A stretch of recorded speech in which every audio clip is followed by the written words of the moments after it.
Las Vegas became the stage for a roller coaster of emotions as the Boston Celtics faced off against a red-hot Miami Heat squad in the NBA Summer League. It was the kind of game that kept fans on the edge of their seats. But unfortunately for the Celtics faithful, the team couldn't close it out and walked away with their first loss of the tournament. The final score read 100-96 in favor of Miami, but the numbers barely tell the story of how wild this matchup was. From high-energy plays to emotional ejections, this game had it all. And even though the Celtics didn't walk away with the win, there were still several standout performances that gave fans a real glimpse into the depth and potential this roster is building, not just for the main Celtics in the G League, but for players hoping to crack Joe Mazzulla's rotation on the main squad. It all started with a shaky first half where Boston just couldn't seem to catch a break. The Heat came out with intensity, shooting lights out and applying pressure on both ends of the court.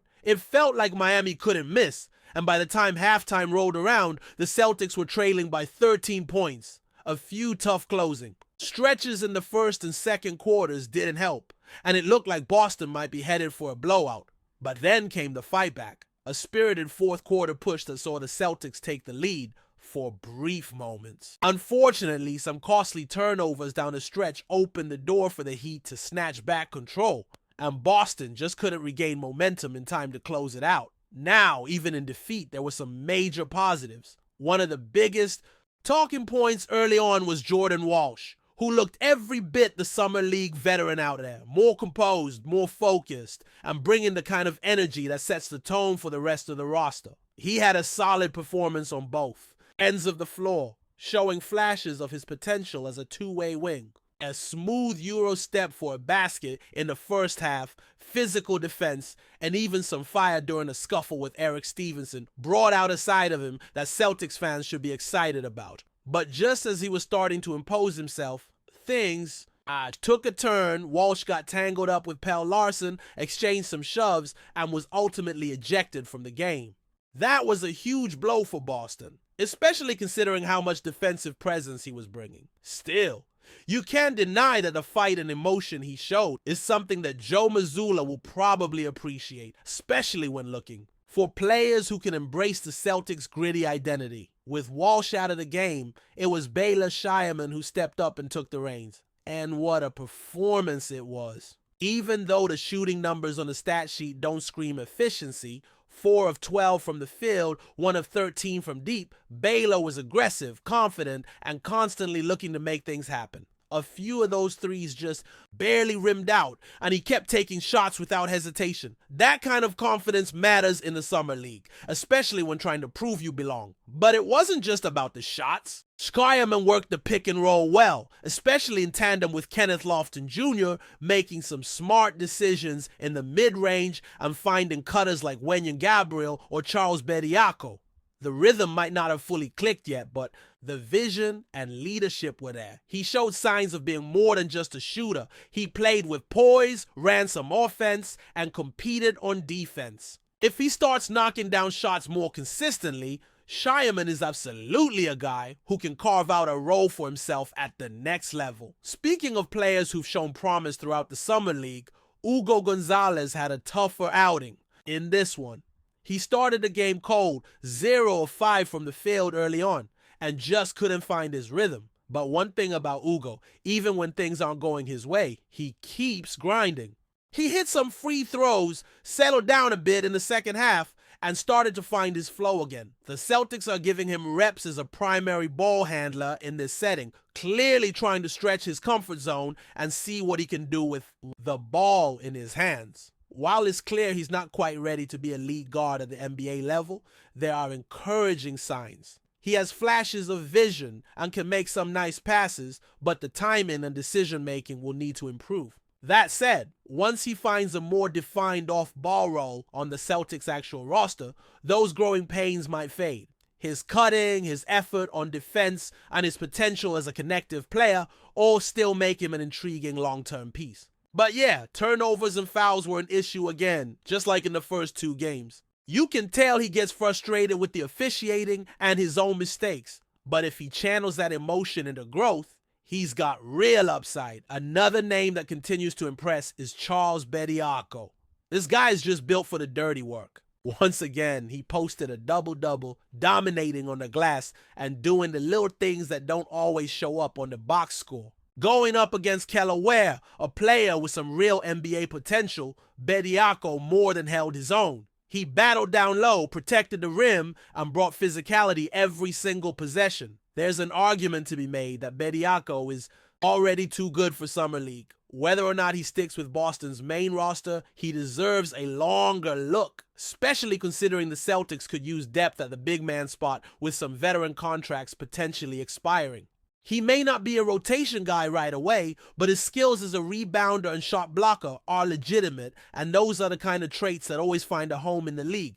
Max Schulger, who shared backcourt duties with several teammates during the game, had an interesting performance. He didn't make a single field goal, but went 6 for 6 from the free throw line and brought that classic VCU-style defensive intensity. The guy just doesn't stop. Whether it's diving on the floor, pestering ball handlers, or rotating on a string, Schulger was in the mix on almost every defensive possession. For a Celtics team that prides itself on effort and grit, he fits that mold to a T. The shot still needs to develop a bit, especially for him to take the next step into a potential NBA contributor role, but defensively, he's already a pest.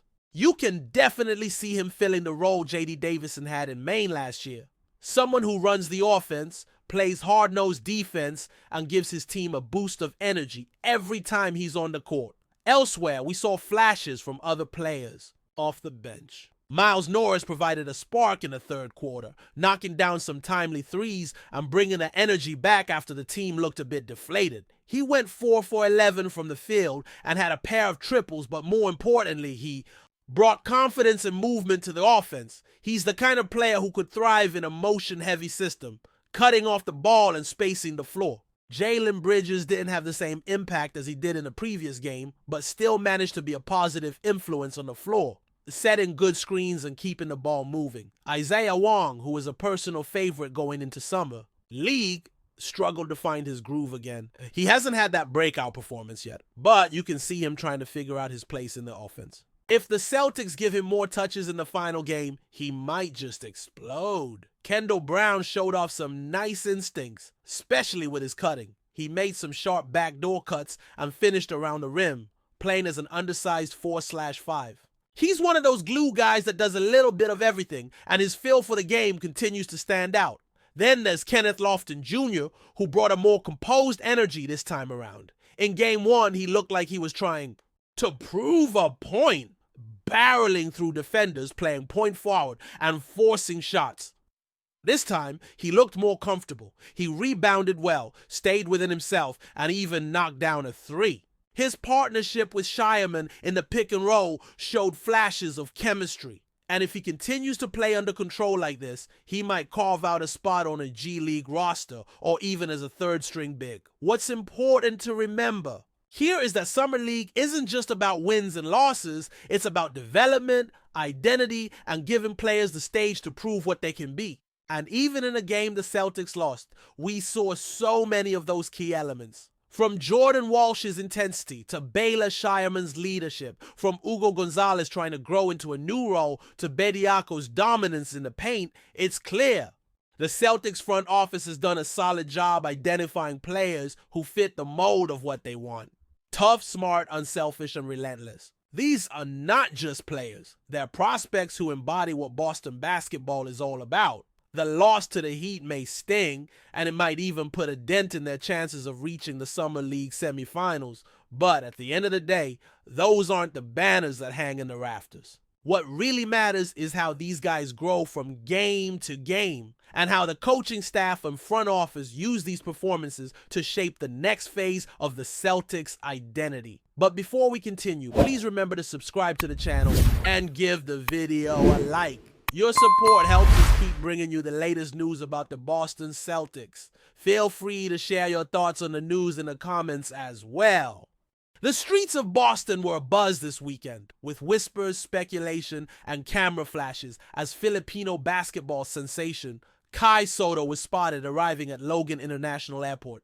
The towering 2.21-meter 7'3" center, a longtime hope for Filipino hoops fans and a rising international prospect, is rumored to be in the city to finalize a deal with none other than the Boston Celtics. While no official statement has been released by the Celtics organization, sources close. The situation suggests that talks are heating up, and SOTTO's presence in the city is no mere vacation. The timing of his visit, right in the middle of the team's summer workouts, has only fueled the fire.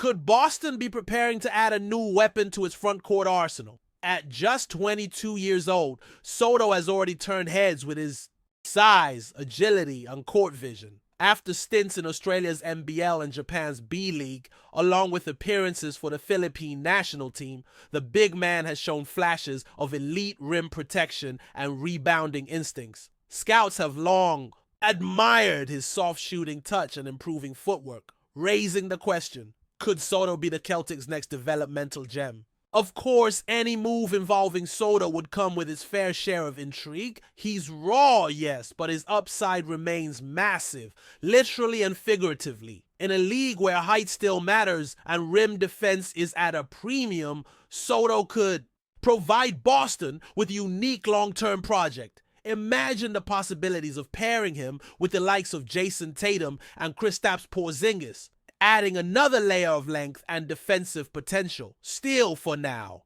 this remains in the realm of speculation. No jersey has been held up, no contract announced, but the buzz is real. As fans gather outside TD Garden and social media sleuths dissect every clue, one thing is certain: Kai Sotto's presence in Boston is turning heads. Whether it leads to a green and white future remains to be seen, but the city's faithful are already dreaming of a towering new chapter in Celtics history.